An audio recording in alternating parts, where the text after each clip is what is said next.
time for some Phoenix Wright. I figured it was the right time for some Phoenix Wright. You know, it just felt right. It felt right to be right, you know? So we're going to be right with right. And hopefully be more right than wrong whenever we're right. But it's going to be a fun time.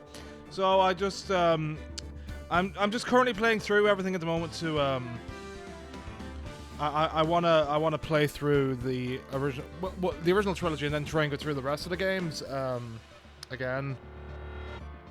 In preparation for the Great Ace Attorney games coming out, finally localized in the West at the end of this month.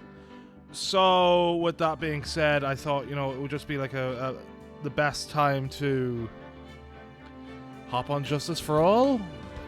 I don't know if I'm going to do it like a full game stream like I did with the first game, but at the same time, I figured why not jump on and do this after finishing the first full game again earlier on, like an hour ago. So, Justice for All was the first Ace Attorney game that I played because I picked it up secondhand game, and I actually ended up picking up, it was an import version, so it was like US localized, so like there were certain things that was weird, like that I didn't get, like driving a certain side of the road. I think that's flipped for the European version. I've only ever played the European version of Justice for All once. We'll get to it. We will. We absolutely will. But I figured, you know, yeah, Justice for All, it's clearly time to do something with it, right? Episode 1, The Lost Turnabout. Let's play it. Let's get in there. I love this series so much. I love this game.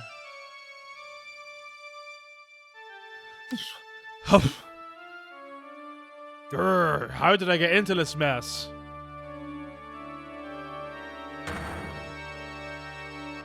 That's far enough. You can't run forever, Mr. Phoenix Wright.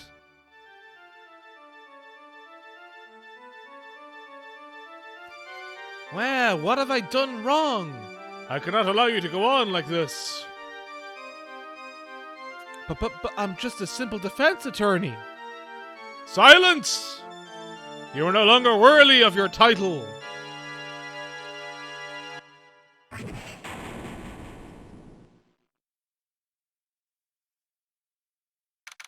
The thing is, as well, that was like such a great intro that I you know, thought that would have been like the perfect thing to intro the first game in the series. So add that into why I wasn't like I didn't notice until partway through that this wasn't the first game, because I was just like, I'd heard about Ace Attorney through the reviews on Game Central slash. Well, no, I don't think they ever advertised it or they ever reviewed it as Digitizer. But anyway, whatever. You know, through Game Central, it got me into it, and it really got me wanting to try it and to play it. So whenever I saw it secondhand, I was like, ooh, I think this is the first one. I'm not sure. And this was before I had any fucking internet access whatsoever, even with a phone. So I was like, sure. Let's get this one. It has to be the first one, right? There's no number after it. Sure, the other ones have numbers after, but no, it ended up being Justice for All and number 2 and all that. So,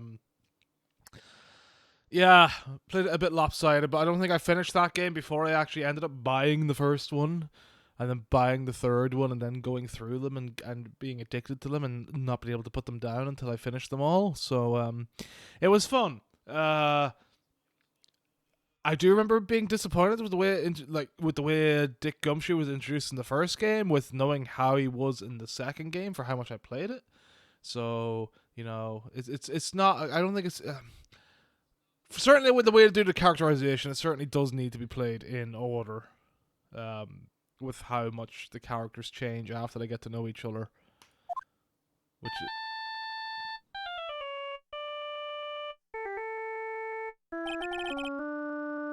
What a nightmare. And I bet it was this ringtone that caused it. I really shouldn't be dozing off right before a trial starts anyway. Beep. Huh.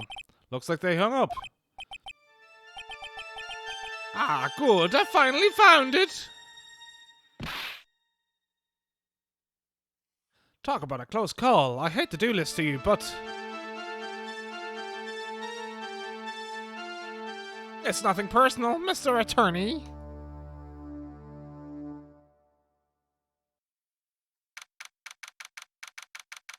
A few minutes later, in District Court Defendant Lobby number 1.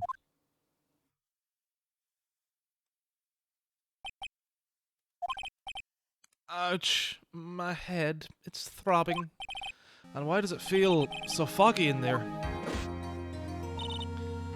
Good morning! Ah! Good morning.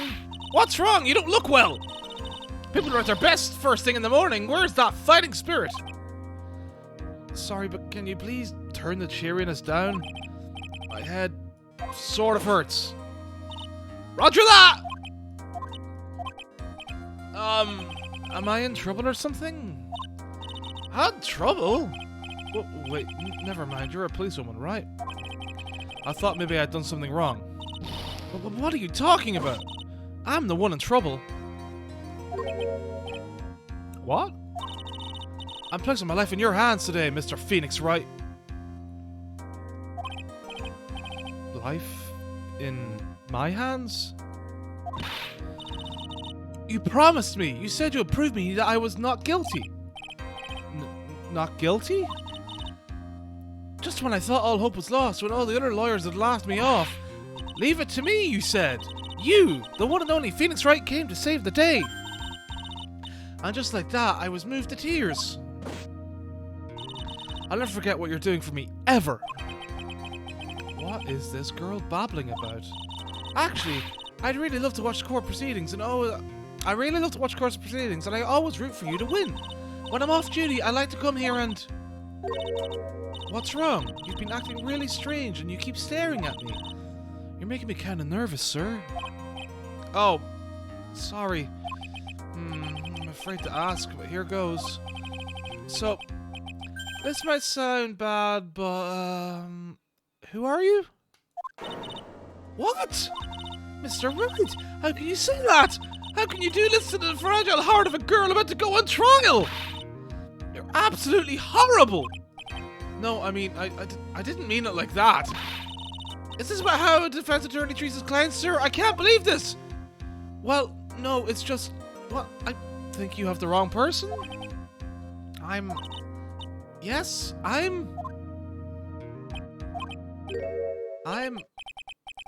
Who am I? Why am I drawing a blank? That's what, like, this intro, like, really suits, like, a first game in the series, an A series. Like, really suits it, so... this whole intro, like, probably even looks like it would suit more like an intro for a game than the first one. So I guess, you know, clearly they've written it somewhat to try and help someone coming in to the series for the first time, which is why I guess it fits so well until I ended up being able to look it up online one day. The trial will begin shortly. Would the defendant and her lawyer please proceed to the courtroom immediately? The trial's about to start. I'm counting on you in there, okay? Oh, poor bird. I guess I must have amnesia. Let's see, what can I piece together? From the sounds of things, it's probably safe to say that I'm a defense attorney. And that girl, I said I'd prove her not guilty. Get my mouse fixed up a second. I can't believe I made such an irresponsible promise. Typical Phoenix. Or someone, please! Tell me this is just a bad dream. Well, I don't get the feeling this is one dream I won't be waking up from. September 8th, 10 AM, the District Courtroom number 2. Oh, we against Payne again. Court is now in session for the trial of Maggie Bird. The prosecution is ready, Your Honor.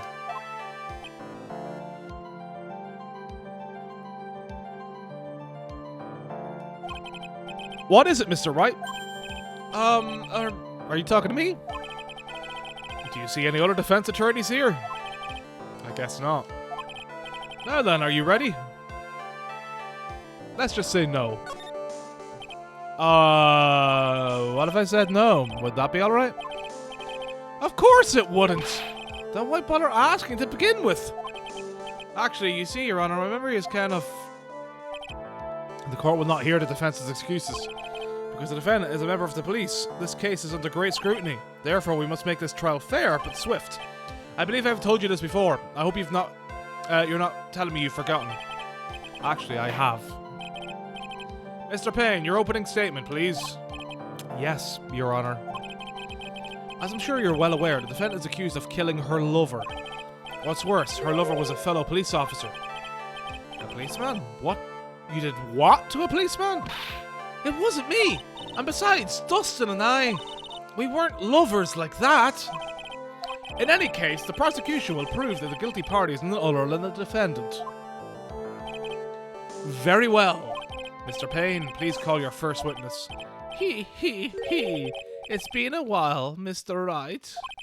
Let's see what you've learned since last time. I don't know what this accent is, but, you know, it just felt right for that he. I won't show you any mercy this time, rookie. Okay. And who are you again? The prosecution calls Detective Dick Gumshoe to the stand. Here we go. Don't let me down, Mr. Wright. Nowhere to hide. I'm so dead.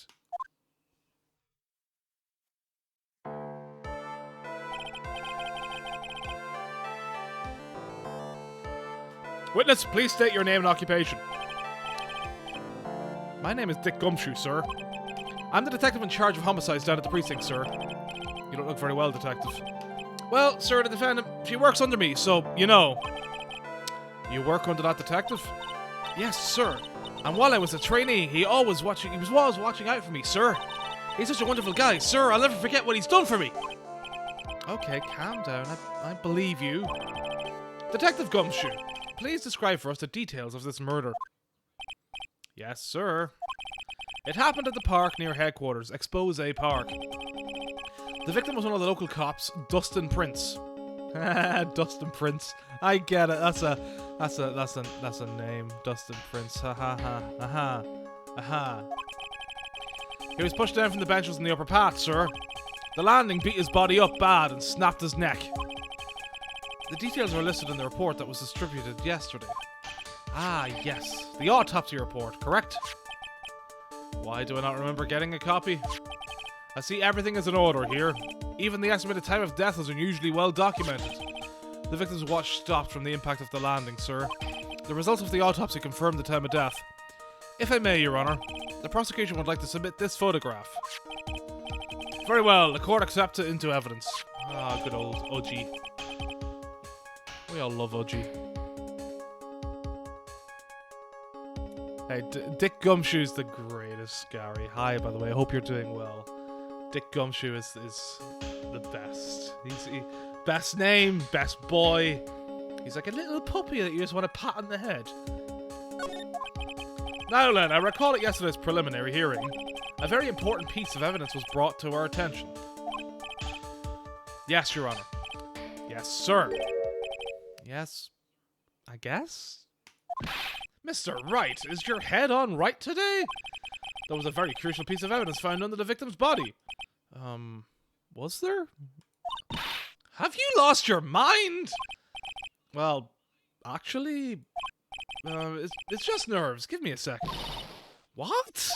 How can you talk like such an amateur? I thought you were a pro, sir! Alright, sir. I'll help you through this. At a time like this, maybe you ought to take a glance at the court record. Court record? Yup, info about evidence and people involved with this case are all listed there, sir. You can look at the court record by pressing tab. Or I'll just take my mouse down there. Tab, huh? You really know what you're talking about, don't you? It's too bad I'm a cop, right? Just think, I could totally be a legal aid instead. Mr. Wright. Yes, Your Honor? Court is in session. Save your chit-chat for later. Sorry, Your Honor. Well, I guess I better take the court record and see what I can find out. What was it again, tab? Alright, Mr. Wright, let's see if your notes are in order. What was the piece of evidence found underneath the victim's body?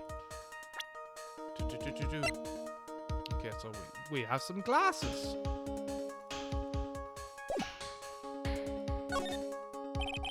That's simple, Your Honor. A broken pair of glasses. That's right. The victim grabbed his killer's glasses as he was being shoved, sir, and held onto them as he fell. Hey, why are you giving me the evil eye? Those glasses you're wearing. Yes, this is my spare pair. But these glasses I found at the scene of the crime are not mine, I swear, sir. That's good, Gary. I'm glad you're doing well. Did you end up with any thunderstorms up around there today? We were, like, inundated with them all the way up here. It was ridiculous. You sure about that? Look, it was a coincidence that on the same day I accidentally stepped on mine. A coincidence, she says. Your Honor, I have further evidence to present. Oh, you have more? And this evidence is very decisive. Very well. Let's hear from our witness about this evidence. Now, come on, Dick. Let's get it out. There's something even more incriminating than the glasses to the victim's body, sir. During his date, the victim was pushed from the bench area, but he managed to write the culprit's name in the ground where he landed. I don't like saying it, but it was clearly the defendant's name, Maggie, sir. Isn't her name spelled with an E-Y? When was the last time I played this? Like 15 years ago? 10? What year was this released? Just quickly Google that. Justice for all.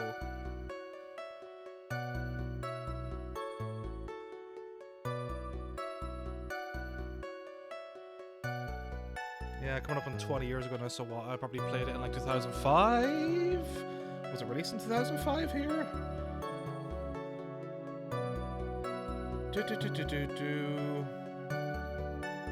No, it's released in 2007, yeah, so it'd be 14 years ago then. It wasn't too long after release. I suppose it depends on when the import version was taken over here for Game to sell on. I mean, Game has been closed a long time, so they'll have to buy it in there. It says a lot. So, hi, Laws.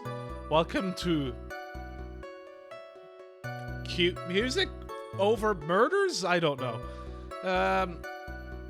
Okay. What was it? Yeah, profiles. That's what I was going for. Yeah, okay, yeah. So, name's spelt wrong. Grant. I don't like saying it, but it was clearly the defendant's name, Maggie, sir. Right, so there's the first contradiction. With this piece of evidence in the glass, it's not hard to say she's the culprit.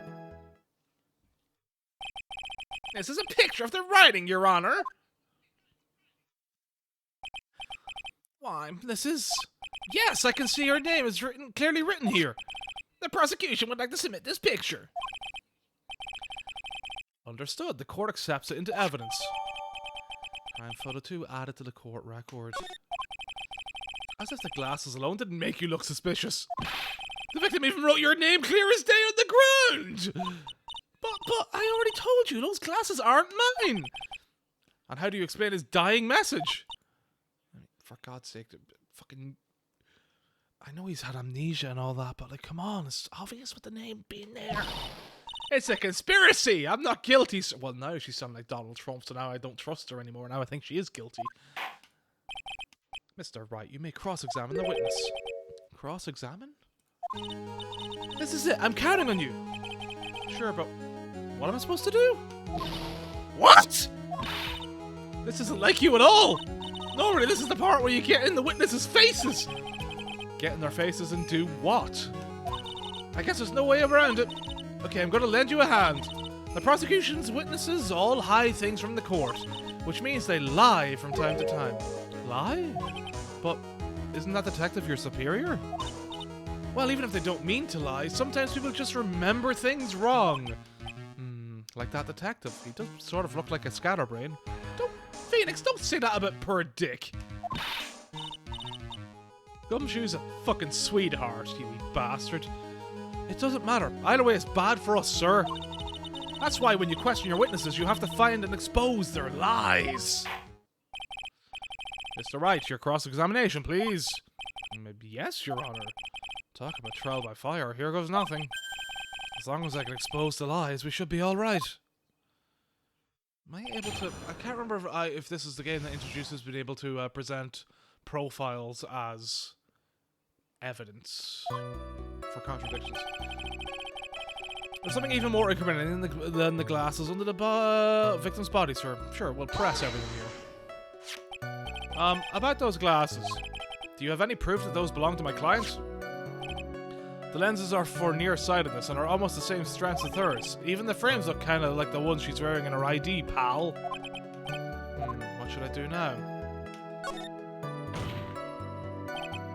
Hold it! Almost and kinda are not good enough in a case like this. Do you have any more definitive proof? Is there something that clearly links the defendant with those glasses? The dirt and sand rubbed out any traces of fingerprints or anything else. So what you're saying is, detective, is that you have nothing that proves those glasses are my client's. Something like that. What? I see. So there's no proof. Wow, that was amazing. I could totally feel it down in my gut. Might be indigestion or something. I don't know, Maggie. During his date, the victim was pushed from the bench area, but he managed to write the culprit's name on the ground where he landed. I don't like saying it, but it was clearly the defendant's name, Maggie, sir. We'll just press this one. Are you absolutely certain? Sorry, pal, but that's what it said. This is a picture of it. No matter which way you look, it still says Maggie. He's got a point. Hey, hold on! Huh? Don't harm me! I know the picture says Maggie, but... now that she mentions it, something does feel kind of off about this picture.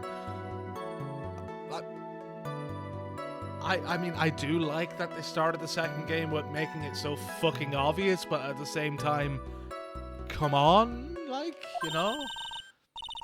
That's how you know you found a contradiction. Now hurry up and present some evidence! So that's what spotting a contradiction feels like. Ooh, Phoenix is getting a contradiction boner going on here. I'd better check the court record.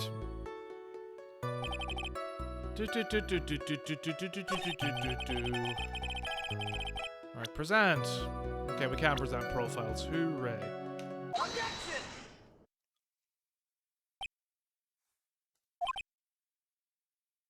You alright there, Phoenix? You good? You grand? What is it?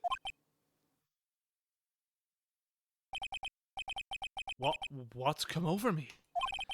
Without thinking, I just blurted out objection. And I yelled it at the top of my lungs, finger outstretched, ready to take on my opponent! What a rush! Oh my god, he really is getting a boner here. Detective Gumshoe! You talking to me, pal?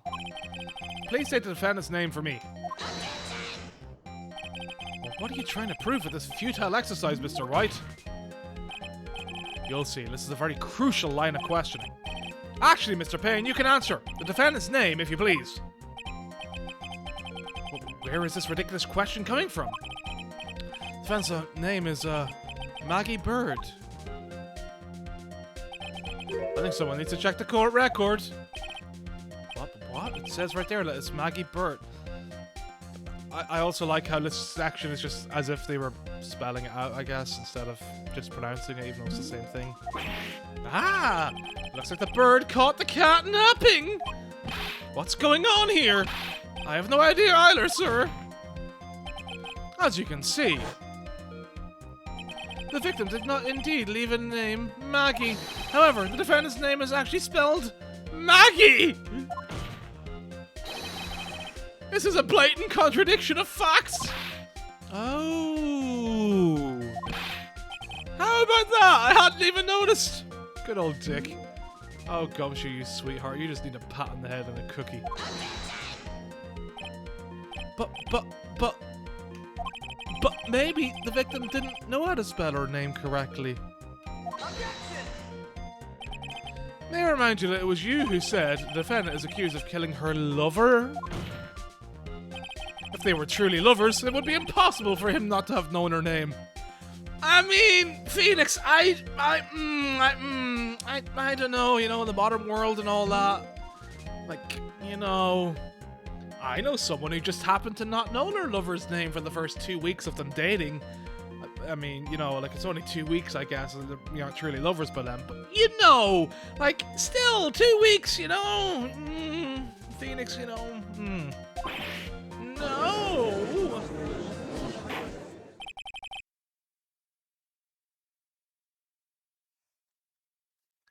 It's a very weak defense. Mr. Payne! Yes, Your Honor. Are you absolutely certain that the defendant and the victim, Dustin Prince, that fucking name, I swear, were in fact lovers? You guess, I'm quite certain, Your Honor. They were a well-known couple in the police force. I bet he was always Dustin her Prince. You know, if you know what I mean, yeah. Detective Gumshoe, please testify for the court the relationship between the victim and the defendant. Yes, sir. Alright, now where are we gonna go with this one? Officer Prince and Officer Bird have been going out for about half a year. It sounded like they were even talking about marriage. The day of the incident just happened to be the victim's birthday, sir. Officer Bird had gotten Officer Prince a present.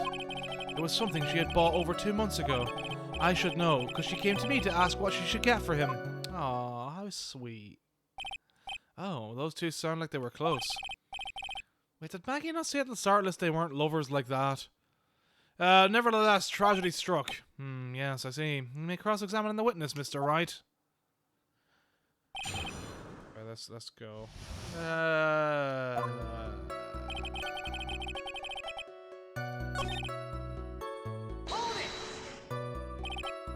Marriage? But wasn't the victim 8 years older than her? What? You saying a guy who's got to marry someone the same age as himself, pal? No, that's not what I meant at all. Detective Gumshoe and Dustin were only a year apart, you know. Like, this fella has a ways to go before marriage. Mind your own business, pal! Oh, good. I got my mind your own business, pal achievement for that one. Hooray. Today isn't just the victim's birthday. Maggie. Okay. This is the thing as well. Like, obviously, I think this is setting up early on. You know, it's not very subtle, but setting up for Gumshoe being into Maggie. So, you know, him not even noticing the name seems interesting. You seem to know a lot about the defendant. Well, that's because I'm her boss, and I've got to watch out for my subordinates. But even when she was going to give, even what she was going to give as a present, isn't that going a bit too far? Hey, pal, watch what you say. I know everything that happens under me. If someone so much as scratches their... I really don't need to know that much. Mr. Wright, please refrain from badgering the witness. I agree. Even if this witness has a crush on the defendant, that should not be the point of the discussion at this time. Whoa, wait a second. Why are we talking about this? It's all your fault, pal. You're guilty, guilty, guilty. I should have you arrested. I think the good detective is about done here. Something she'd bought over 2 months ago.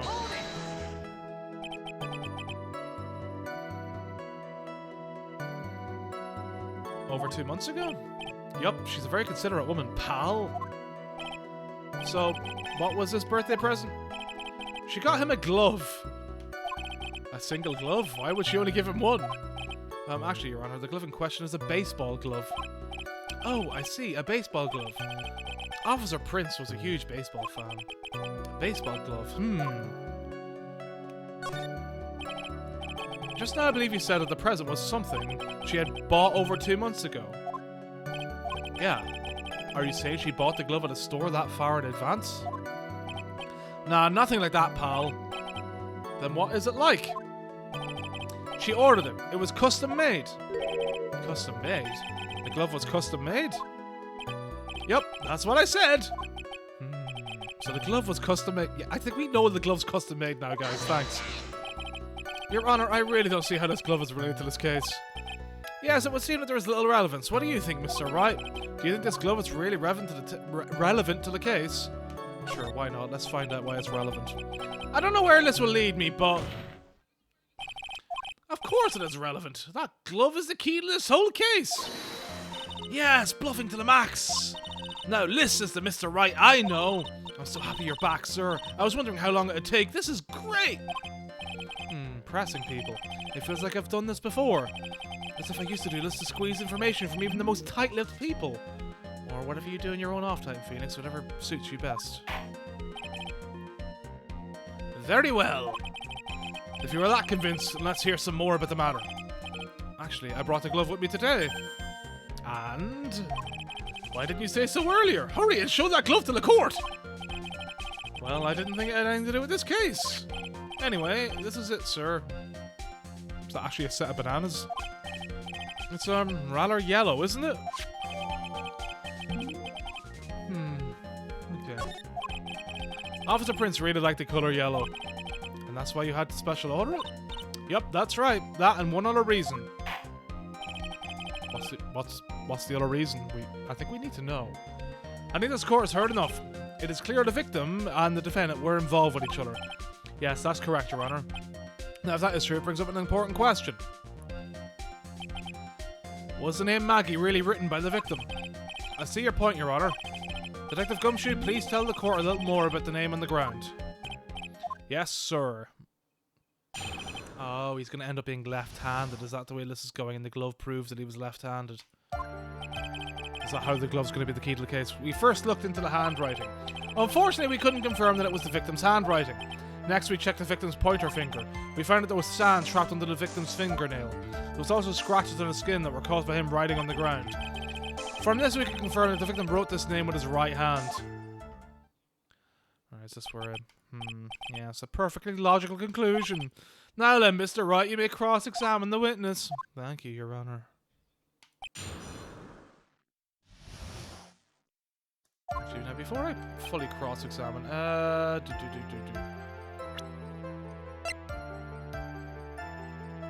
broken neck. Did he have time to even write it? Would that not have been instantaneous?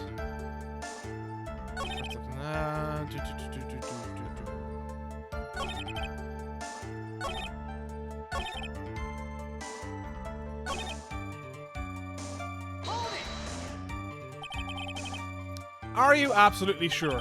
I believe in the power of science. I wonder if my evidence is solid enough to counter with. Listening to this, you would think there was only one conclusion, that the name was definitely written by the victim. But don't you think that would be really strange, sir? If System really wrote that message with his right hand, do you think I would have gone through so much trouble to give him his present? Okay, yeah, of course.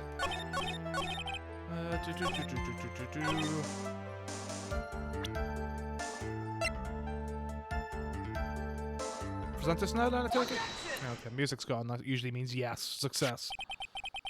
Detective Gumshoe, take a look at this. That's the glove, right? Could you tell the court what is special about this glove?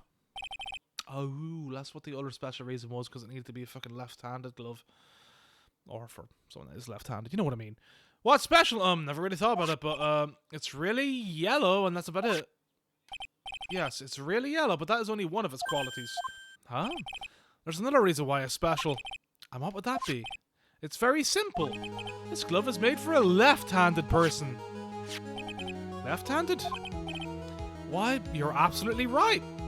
Or left in this case, I guess. This glove was made to be worn in the right hand. That's why it had to be custom made. I've never seen a bright yellow left-handed glove on sale for you.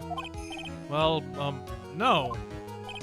So, detective, which hand did the victim use to write the name with again? That's easy. Look, it's obvious from his picture. It was his...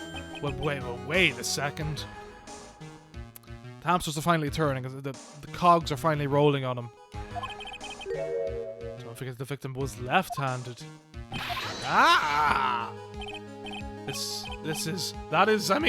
object. Overruled! Mr. Wright, I would like to know what your line of reasoning proves. There's only one conclusion that can be drawn. A left-handed person would not have written the message with his right hand. Therefore, the person who wrote the name Maggie could not have been the victim.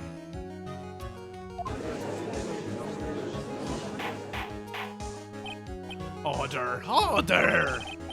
When you think about it that way, then yes. It is not possible that this name was written by the victim himself.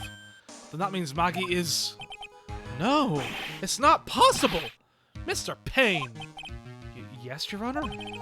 The evidence the prosecution has presented has failed to prove the defendant's guilt. In fact, I believe you have proven her to be innocent. No! All right, you did it, Mr. Wright. Whew, I feel I can breathe again. It seems that we have reached that conclusion. You did a fine job once again, Mr. Wright. Me, Your Honor? Ah, well, thank you, sir. See, you got complimented by the judge again. You're really good. And that's why you can't give up being a lawyer, sir. Are you joking? I'm more than ready to retire. I will now announce my verdict. This court finds the defendant Maggie Bird. No, not yet. I mean, please give me a few more minutes, Your Honor. Well, what is the meaning of this, Mr. Payne? The prosecution is not finished yet. What do you mean? We would like to call our next witness to the stand. What? And what did this witness witness? The moment the victim was pushed to his death. What's more, he saw the very face of the culprit. What the heck? Order in the court. I believe a recess is in order. Afterward, we will hear from this new witness. I had a feeling that was a bit too easy. I need more information. I'll have to see what I can find out during this recess. I can't let my guard down. It's only going to get tougher from here. Court is adjourned for recess. Oh, I love Recess. That was such a good show. Do you think they actually go and watch Recess during recess at courts? That'd be really fun. TJ was great. Mikey was great. Spinelli was great.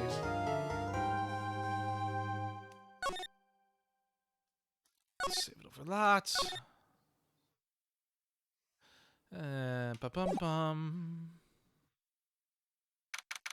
September 8th, 11:43 a.m. District Court, Defendant Lobby, number 1. Amnesia?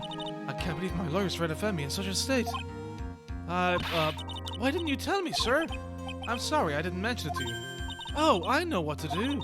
I heard you can fix something like this with a really strong shock to your system. Come on, lower your neck a little. A Maggie kick should be all you need. No. I think I'll pass on this one. Come on! I'm sorry. Whenever I see someone in trouble, I have a hard time leaving them alone. I tend to stick my nose where it doesn't belong and try to tackle everyone's problems. To be fair, Maggie, like, you know, you are kind of, like, putting your life in his hands, as you said earlier, so I think it might be your problem too, maybe. Well, my head's one problem you won't be tackling today. Well, we're here to solve your problem first. We can deal with mine later. For now, do you think you can fill me in on a few things? Of course, I'd be honored to. Well, I guess we'll start with my name, and then I can tell you about me. No, that's okay. Really, I think I know you and your name pretty well by now. I was wondering if you could help me figure out a few things about myself. So, my name is Phoenix, Wright? What a weird name.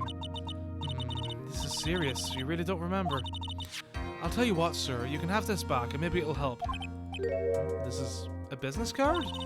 I got this from you. It's my most prized possession. You can borrow it for now, but please give it back, okay? Okay, there are some numbers written on the back. Oh, that's your cell phone number. Phoenix's business card added to the court record. It's my business card. I hand-wrote my cell phone number on the back. I guess for now, we should stop talking about me and start talking about this case. This case? Yep. Can you think of anything that would be helpful for me to know? What can I tell you? I can't think of anything other than the incident with the cell phone, but... Cell phone? Yeah, your eyes lit up when we talked about it at the detention center, sir. Hurry up then and tell me, this might be very important. Okay, Roger. Who's Roger? It was the day of the crime, just before 6 p.m. I picked up a lost cell phone while on a walk with Dustin.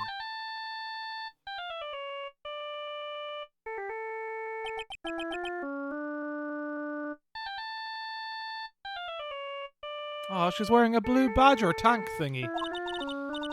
All of a sudden, the phone began to ring. Beep. Hello? Oh, thank you. I've been searching for my phone. Is this yours? Oh, I'm glad you called. We can meet up and I can give this back. I'll be right there. I'm sorry, I didn't catch your name. You can call me Maggie. Oh. So this is how the killer heard her name. Okay.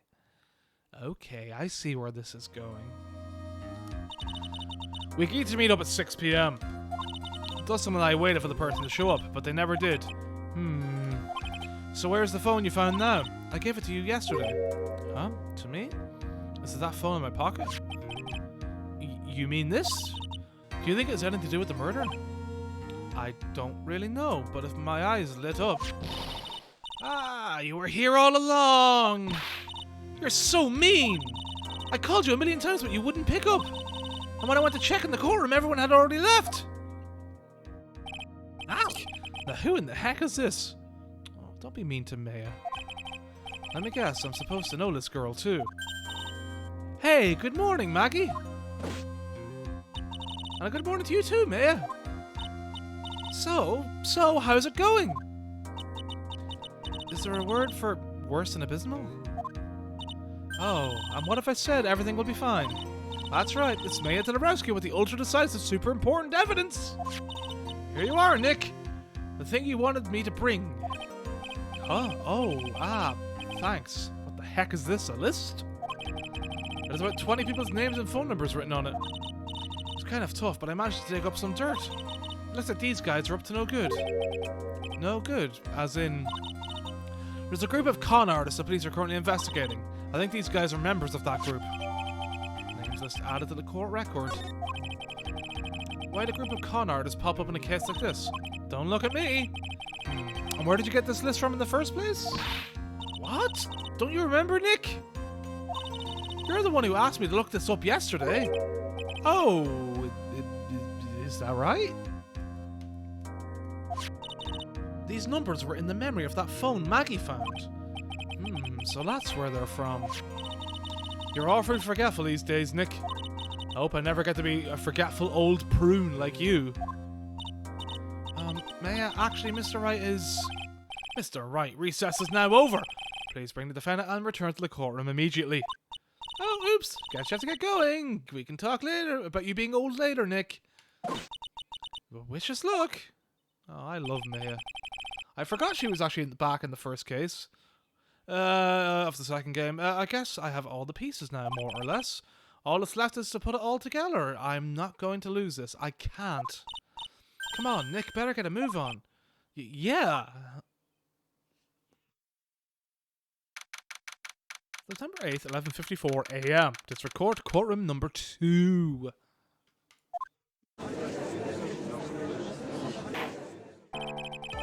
Court will now reconvene. Please call your next witness to the stand, Mr. Payne.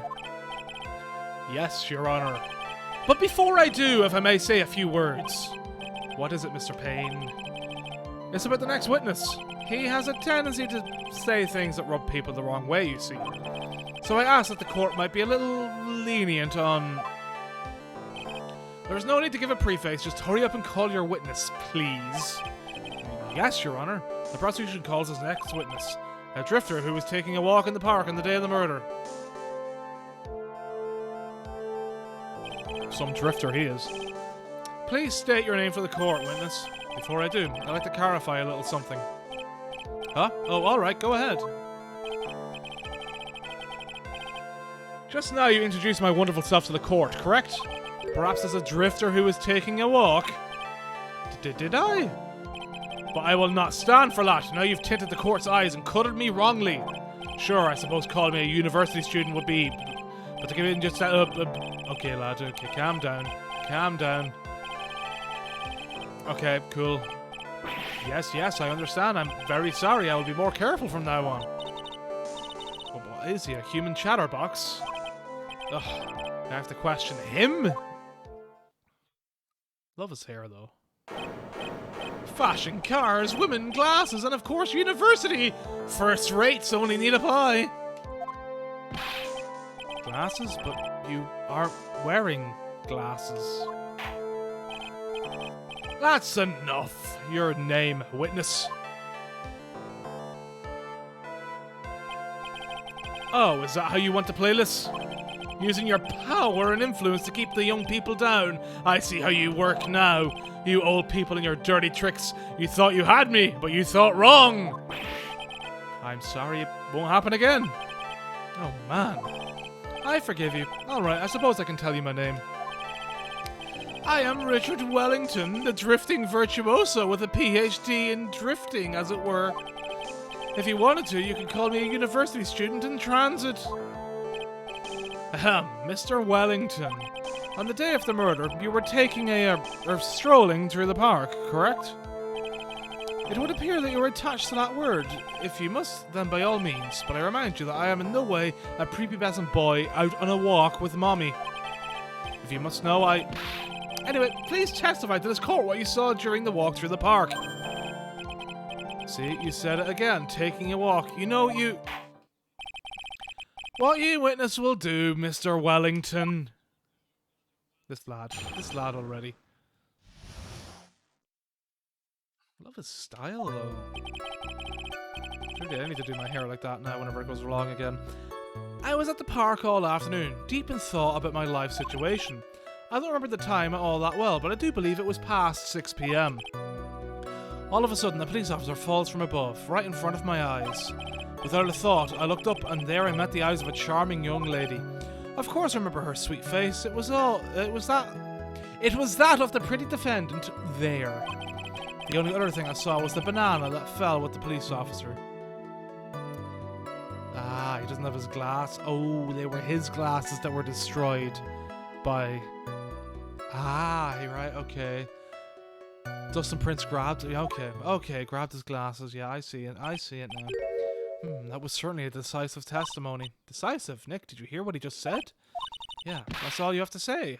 How can you be so calm? It's strange, my mind is very calm and clear. Maybe it's because I believe my client. You mean Maggie? Yes, if she really is innocent, then that can only mean one thing. That guy is lying. Phoenix Wright might make a good defense attorney, yeah. You may now question the witness, Mr. Wright. I'll find out the truth, no matter how well you craft your lies.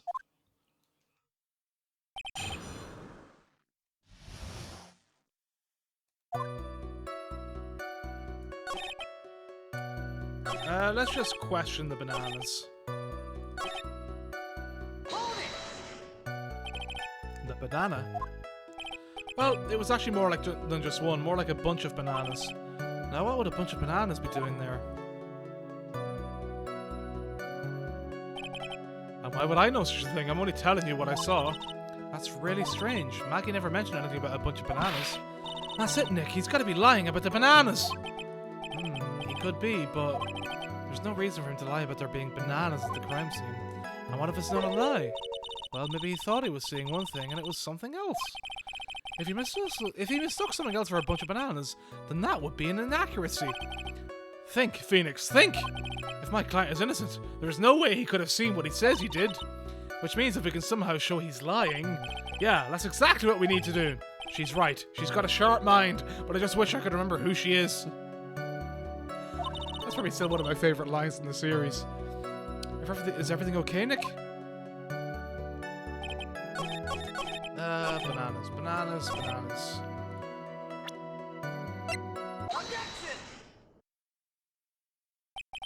Mr. Wellington! I believe I have the bananas you saw right here. Ah, so you knew about the bananas too. Why didn't you say so earlier? But don't think you can use this as a way to pull more information out of me. And that's where you'd be wrong. Mr. Wright, what is the meaning of this? Isn't that the baseball glove? Huh? What? A baseball glove? Doesn't it look delicious? Care for a bite? That's not... It's a... No! Your Honor, I think this proves one very important fact. This witness loves bananas. Should I say he loves bananas? I'm very tempted. Let's just go with the proper thing. By the way, just how bad are your eyes? Why are you asking me about this all of a sudden? Your Honor, it's very simple to mistake a glove for a bunch of bananas. No, I don't think so. Objection overruled. You're one of those people, yes, do you know what I mean? You're like those people who refuse to have Galileo for the used to be new possibilities. So in the end, we find out not bananas. View from afar, I do think enough, don't you? And that's why I asked you how bad your eyesight is. They're both 2200. I suppose you're going to tell me that's terrible, right? Why are you not wearing your glasses today, then? That's because I lost them recently, you see. Of course, I was planning on getting a new pair made right away. But you know, my glasses are no ordinary glasses, so to replace them... How about when you witnessed the crime? Were you wearing your glasses then? How about it, witness? You are an unrelenting, evil man. You're like those people who rejected Joan of Arc. She was brave, courageous, only to be caught by horrible, unrighteous people, and while she didn't do anything wrong, she was still gruesomely... Which boils down to you were not wearing your glasses at that time.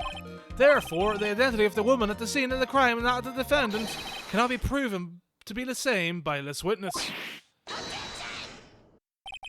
But the height difference was only 9 feet. It was very possible for him to see the face of the culprit standing on the upper path. Witness?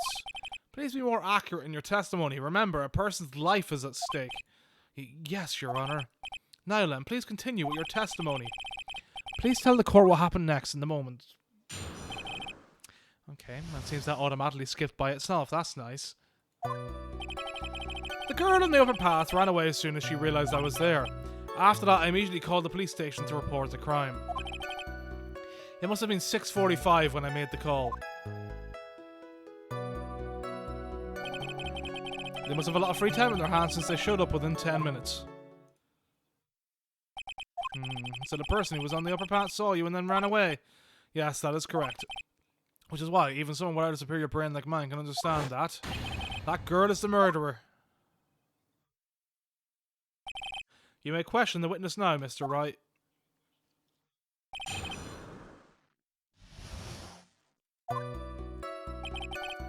Right.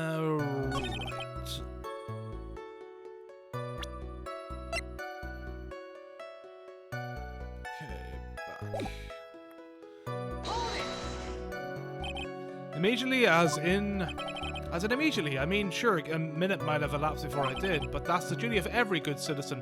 Or did they not teach that at your pitiful school? You think people learn about how to call the police in college?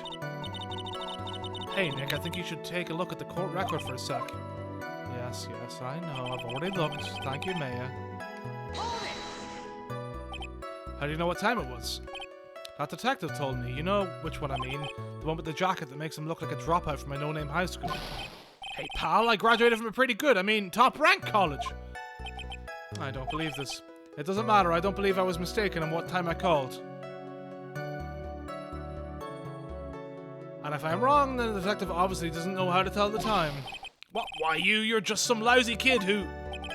I think the court can see your point. Anyway, how did the police respond?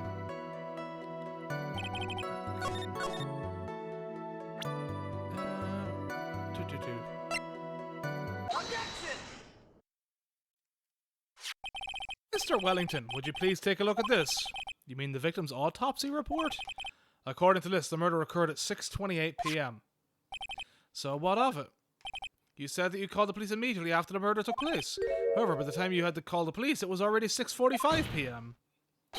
There's clearly a 15-minute gap here. Do you deny it? I think this court would like to hear what you were doing during this 15-minute gap. Grrr. The witness was in shock at the time after witnessing a terrible murder. It's only to be expected that he would be a little dazed. 15 minutes is hardly what I would call a little dazed. Ah! Mr. Wellington. Yes? Explain yourself. What were you doing during those 15 minutes? Answer the question. Spit it out. I was searching for a phone booth. A phone booth? You mean you don't have a cell phone? You and your questions if you're trying to open all the layers of the matryoshka doll. You must think you're really something special. Witness! I lost my cell phone there. Are you happy? You lost it? Unbelievable. You use your glasses and your cell phone. You must be very scatterbrained when it comes to your belongings. What? Are you saying that first-rate people are never allowed to lose things? Haven't you ever heard that all geniuses are a strange quirk or two? So for that rationale, like, blah, blah, blah, I don't think plain people can... Enough! Oh, man. Oh, man. Oh, poor Phoenix.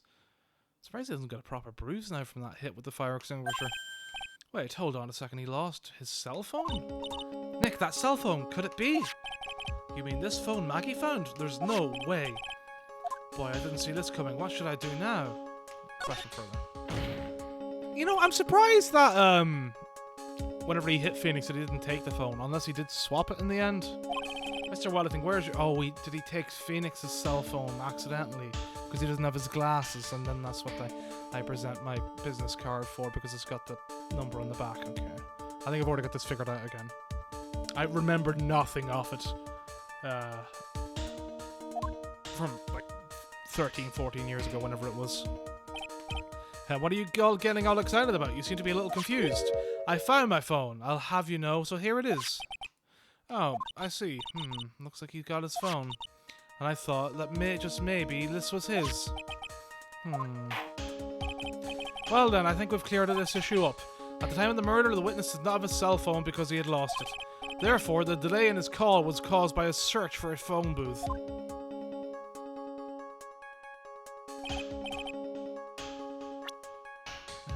Where is the... Yeah, phone booth right there beside him.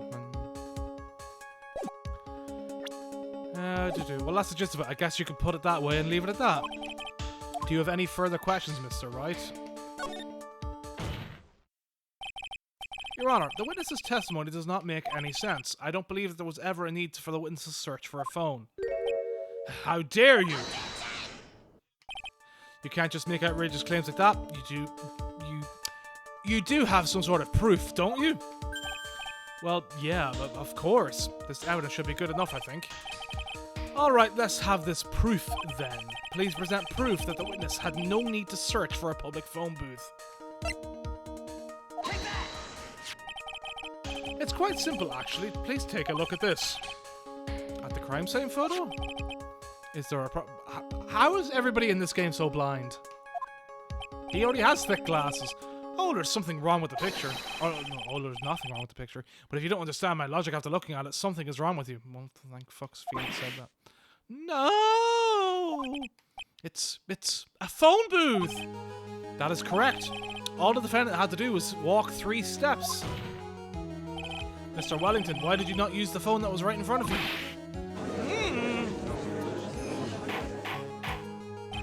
Order! Order! What does reporting the crime a little late prove for the defense? The witness can't explain what he was doing for those 15 minutes. That is reason enough to throw suspicion on his testimony. Yes, this is very true. What do you have to say for yourself, witness? But I bet this phone really is his, Nick. He must have killed Dustin to get his phone back. But Maggie said that she was going to return it to him. So there was no reason for him to kill for it. And on top of that, we still have the phone she found anyway. But if he wasn't looking for his cell phone, maybe he was looking for something else. Was he? Mr. Wright. Yes, Your Honor? Do you have any thoughts you would like to share with the court? Can you offer an explanation for what this witness was doing during those 15 minutes? There's only one possible explanation. Alright, let's hear your explanation. However, be forewarned that if your explanation is not persuasive, you will be penalized. Think carefully before you present, Mr. Wright. Yes, Your Honor. I probably shouldn't have said there was only one possibility. Please present to the court the one piece of evidence that will answer the following. Why didn't the witness call the police right away? Perhaps this is the evidence you need to be convinced. Okay, no, so it isn't the phone. Alright, is it just a list then?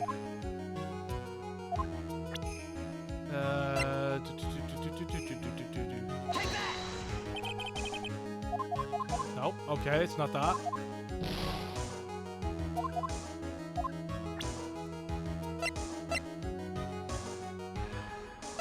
Glasses, maybe?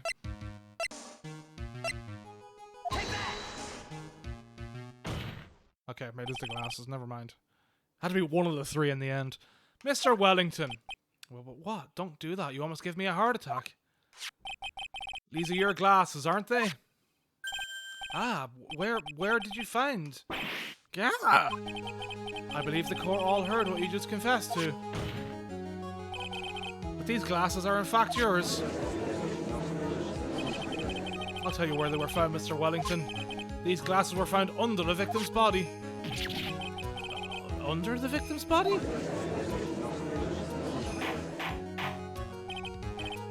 Order! Order!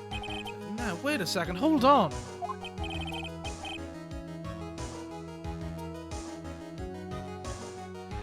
I didn't confess or confirm anything.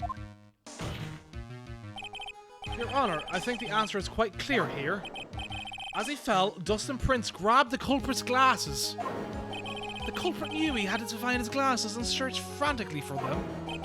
What he didn't realize was that they were under the victim's body. And that is why it took him 50 minutes to make that call. Mr. Wright, are you indicting the witness as the real murderer?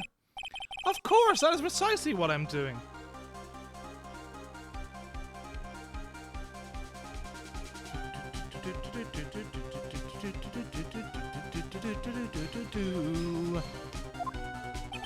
Ooh, wah! I think his head's gonna pop.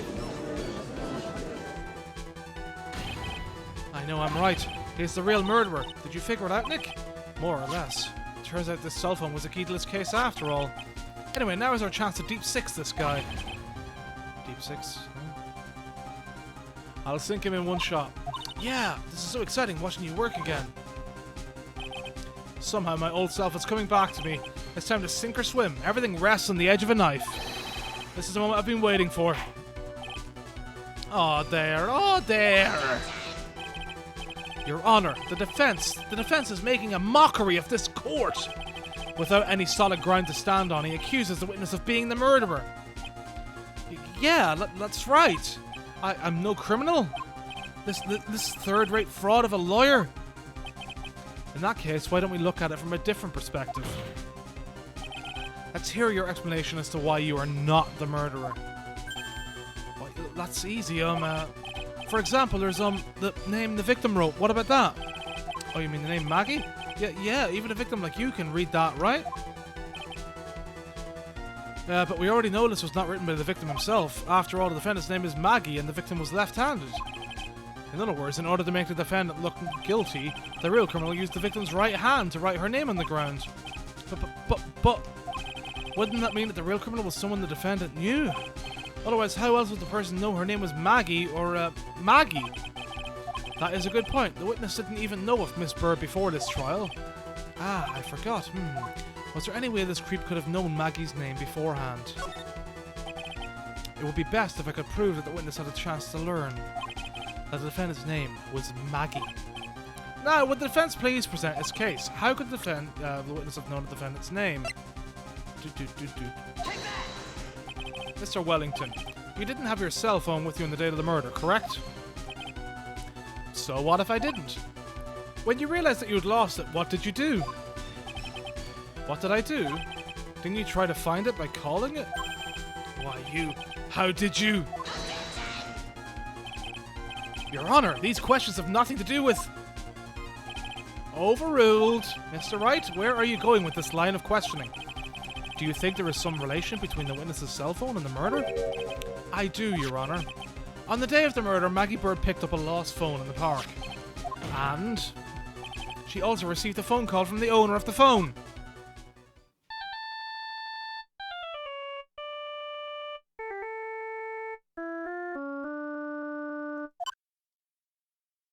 Beep! Hello? Oh, thank you. I've been searching for my phone. Is this yours? Oh, I'm glad you called. We can meet up and I can give you this back. I'll be right there. I'm sorry, I didn't catch your name. You can call me Maggie. That was when you learned that her name was Maggie. But you made one fatal mistake. Fatal mistake?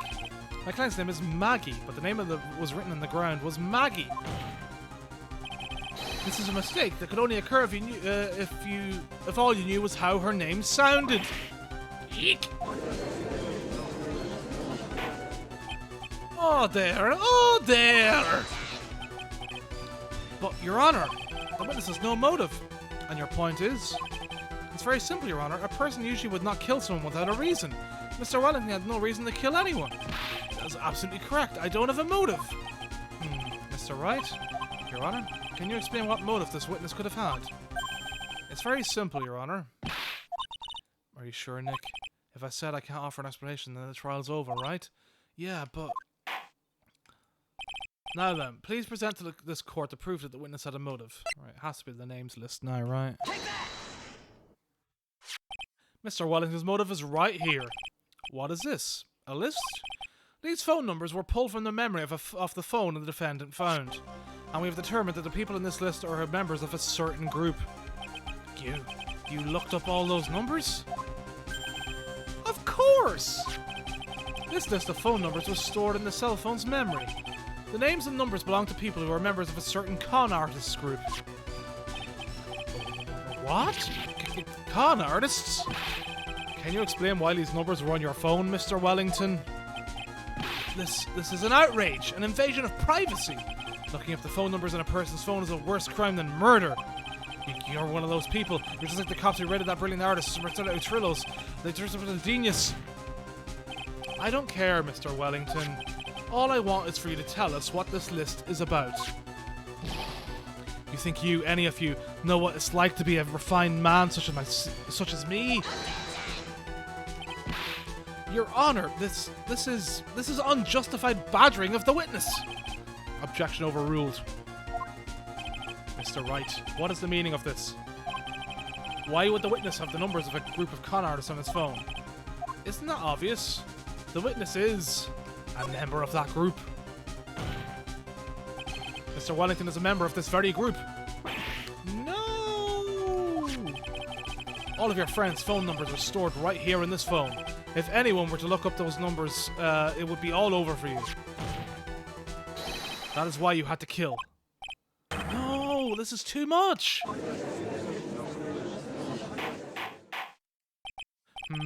That does make quite a bit of sense.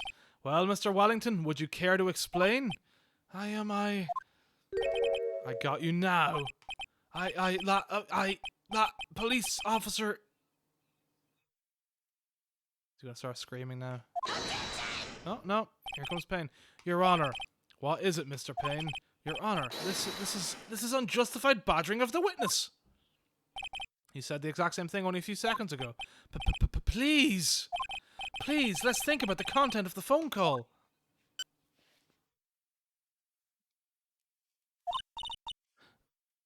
Hello? Oh, thank you. I've been searching for my phone. Is this yours? Oh, I'm glad you called. We can meet up and I can give this back. The defendant had already promised that she would return the phone. After that, all Mr. Wellington had to do was meet Miss Bird to get his phone back. Why then would he need to kill anyone? That is a valid point. What does the defense think about this? If you think about it logically, then it makes sense. Then maybe we should be thinking outside the box. Yeah, if we think like that, let's see. Maybe that slimeball saw something at the crime scene that made him commit murder. Your thoughts, Mr. Wright? Well, I don't think Mr. Wellington went to pick up his phone in a very friendly manner. But he was promised his phone, so why would he have been unfriendly to the defendant? I think he must have seen something that didn't agree with him when he got there. Well then, Mr. Wright, what was this something that didn't agree with the witness?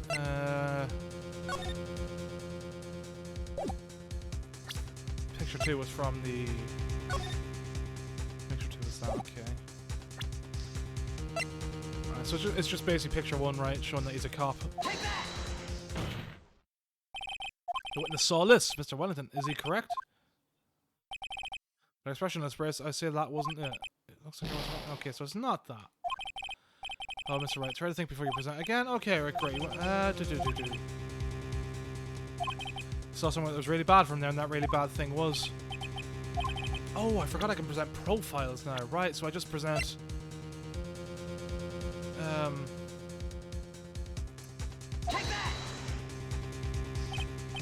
What Mr. Wellington saw was the victim. Victim? You mean Dustin Prince?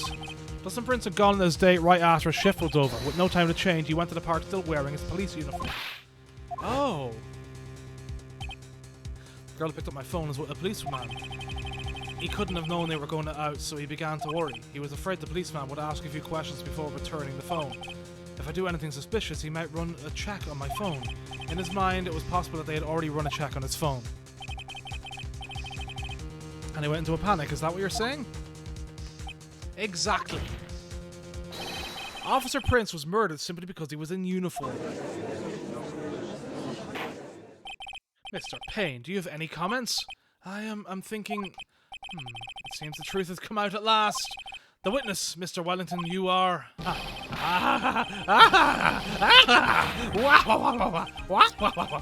Impressive. Not bad for a person with a third-rate education. What's that supposed to mean? The evidence. Evidence? Okay, really is. All you've been waving around and talking about is that suspicious cell phone, suspicious phone number list, suspicious con group that. They're all on that phone. Who's to say that phone is really mine? Where's your proof? Your evidence? You want proof that this is your phone? You want proof that this phone is yours? That phone I lost, I've already found it. You don't have even the slightest idea who the phone in your hand belongs to. But you can be sure it isn't mine, you simpleton. What? It feels good to see you squirm. We do seem to have a problem on our hands with this phone. Whose phone is it? Without knowing that, it's meaningless as evidence. Your Honor, this is bad. I can't let him turn the tables on me like this. This cell phone. There has to be something I've overlooked. There's got to be. Maybe. Right, phone stored numbers. This phone has the names and numbers of those in the con group in its memory. I can show them to you, Your Honor. I don't believe this. What are you talking about? What are we trying to determine is who that phone belongs to. Who cares about what phone numbers are stored on it? Besides, who knows? Maybe you went and added some of those numbers in yourself. The witness is quite right. I'm afraid I have to reject the defense's proposal. Okay. So fingerprints then. Maybe we'll be dusting for prints. I got it. We should check for fingerprints. Fingerprints? Yes, Your Honor. Mr. Wellington must have left some prints on this phone. Nick, don't you remember? When you got that from Maggie, you wiped it off. I what? You said there was sand all over it, so... Wiped it? I wiped it? Pretty thoroughly, too.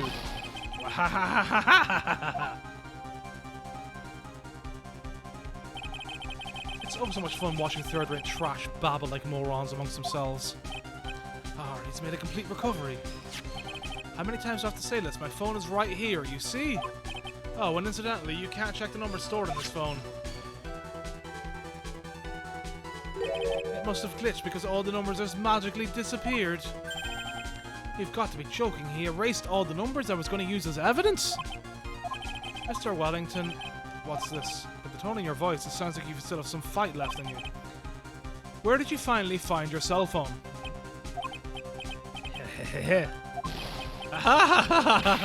Oh, you are too much. And of course you have no idea what I'm talking about.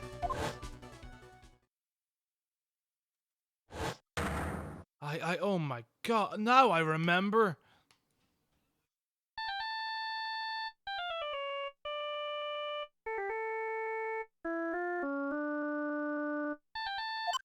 Beep. Huh, looks like they hung up. Ah, good, I finally found it.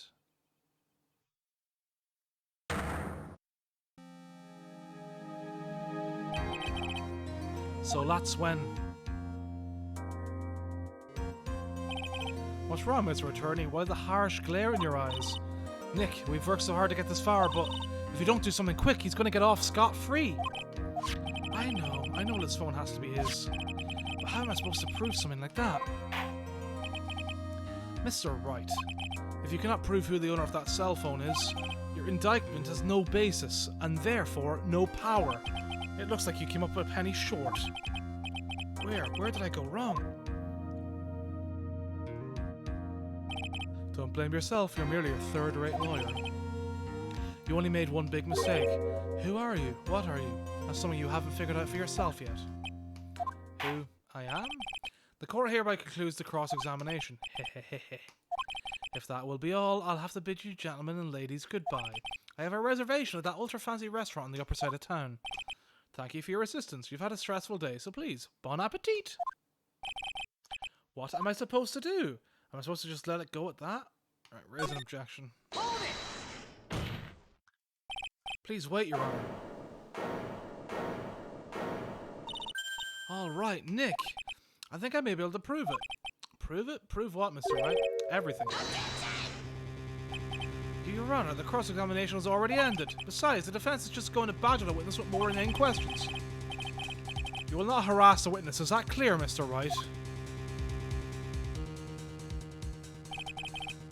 Did you hear that? No harassment allowed, Mr. Attorney. Please, Your Honor.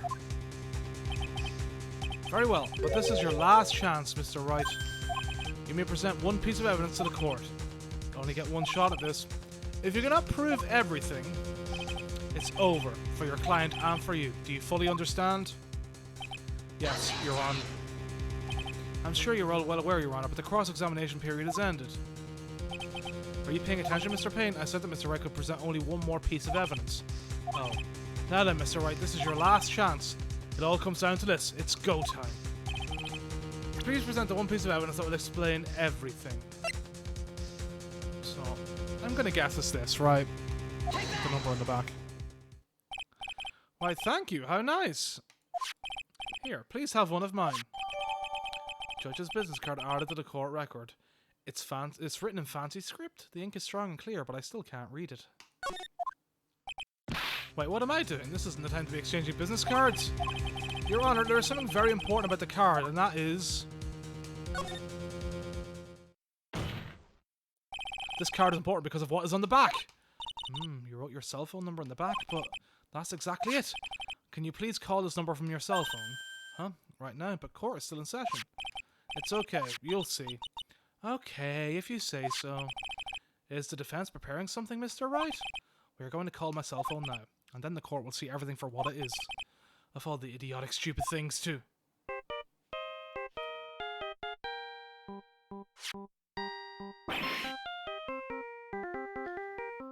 I do love that Phoenix ended up using the Silver Samurai's theme as his ringtone in the end. Ah! What? Why is my phone... And what is this stupid sounding ringtone? Beep! Mr. Wellington? How strange. I could almost swear that you're holding my phone. You're... Ah! No, I can't. By the way, before I forget, thank you very much for the lump on my head this morning. I don't think I need to explain any further except to say... When you went to retrieve your cell phone, you mistakenly took the wrong one.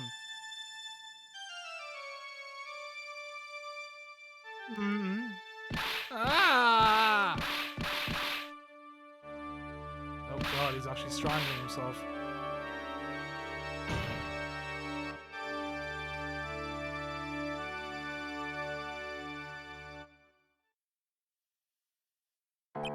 So that is what happened. You were knocked out by Mr. Wellington. He's a man who lives on his pride and self-image alone. And in order to hide his involvement with the con artist group, he has become paranoid and has lost all ability to make rational judgments. Then Mr. Wright, the whole phone you're holding is Mr. Wellington's, naturally. Speaking of that man, how is he, Mr. Payne? He was arrested and has been taken away, Your Honor. Very well. Now then, the court's finds the defendant Maggie Bird not guilty. Hooray, we did it.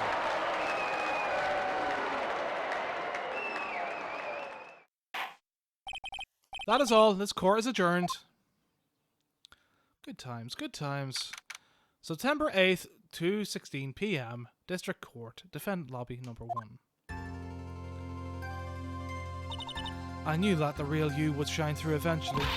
I am so moved by what you've done for me, sir. Thank you so much, Mr. Wright. I feel really bad for Dustin. He didn't do anything to deserve this. It's probably because of me. Huh? My whole life has been nothing but a whirlwind of bad luck and failures. Your whole life? It can't be that bad, can it? Since I was 6 months old, when I fell from the ninth floor of the apartment building, I've been hit by all sorts of vehicles, gotten sick from all sorts of foods, failed almost every test I've ever taken, experienced almost every kind of disaster, and never won or even tied at a game of tic-tac-toe. My life has really been a string of nothing but disasters. That is pretty bad. Up until I went to college, I was known as the goddess of misfortune. And then at the academy, everyone called me Lady Luckless. Lady Luckless? What's worse is that made my misfortune always seem to latch on to those around me. What do you mean? When I see someone in trouble, I always try to help. Ah, that's right, you were talking about this earlier. It happened again recently too, sir. There was an old lady pacing back and forth by the pedestrian crosswalk. I gave her my hand, and before I knew it, we were having dinner at my house. Oh. I'm sure that Dustin's gone because of me. That's not true! That glove didn't even have any sort of special meaning. It was just a present to say thanks for covering one of my night shifts. Oh, I see. Everything is all my fault. Dustin's death, your head being all messed up. Well, I don't think my head is that messed up yet. I'm going to find a new life for myself starting now. The next time we meet, I'm sure I'll have found a whole ocean's worth of good luck ahead, sir. Yeah, after all, the goddess of misfortune is only a name. You bet, I'm gonna make it, I promise. Next time we meet, I'll only be an unlucky person instead of a goddess. Yeah, that's the spirit. Well, Mr. Wright, may I should get going. Okay, good luck to you. Thanks, you take care of yourselves too.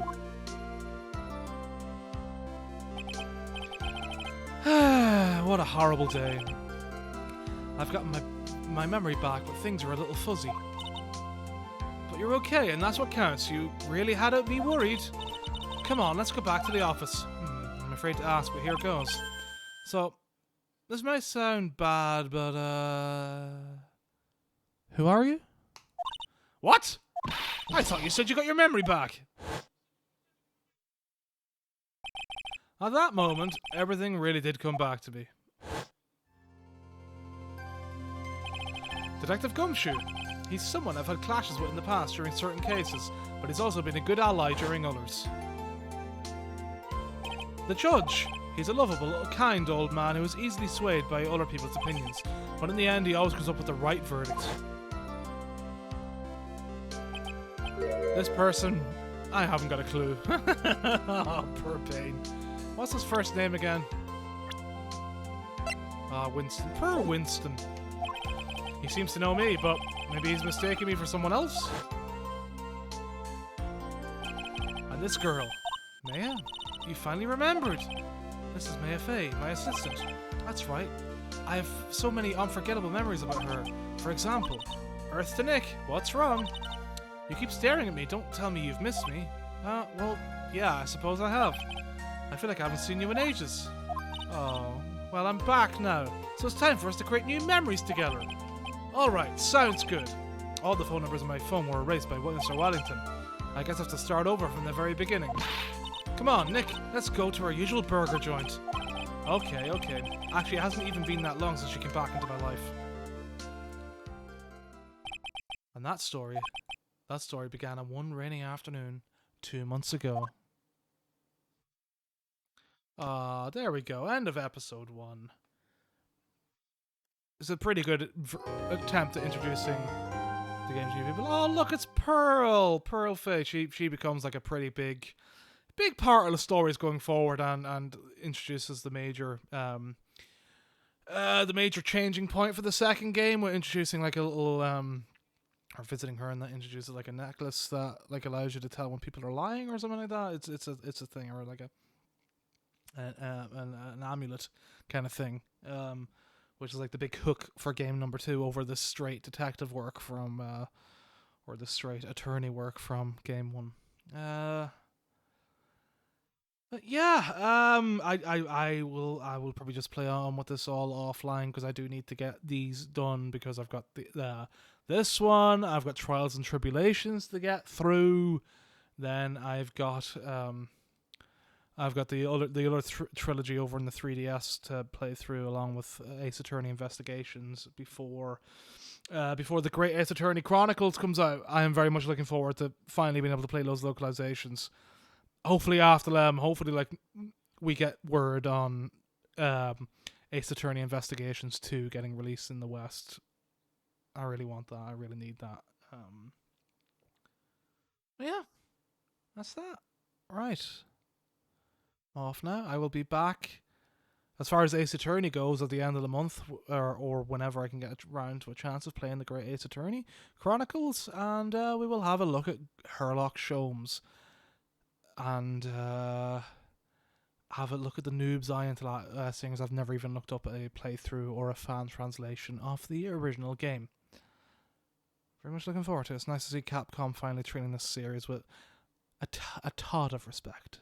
A tad of respect that it deserves. Phoenix and Smash, please. Thank you.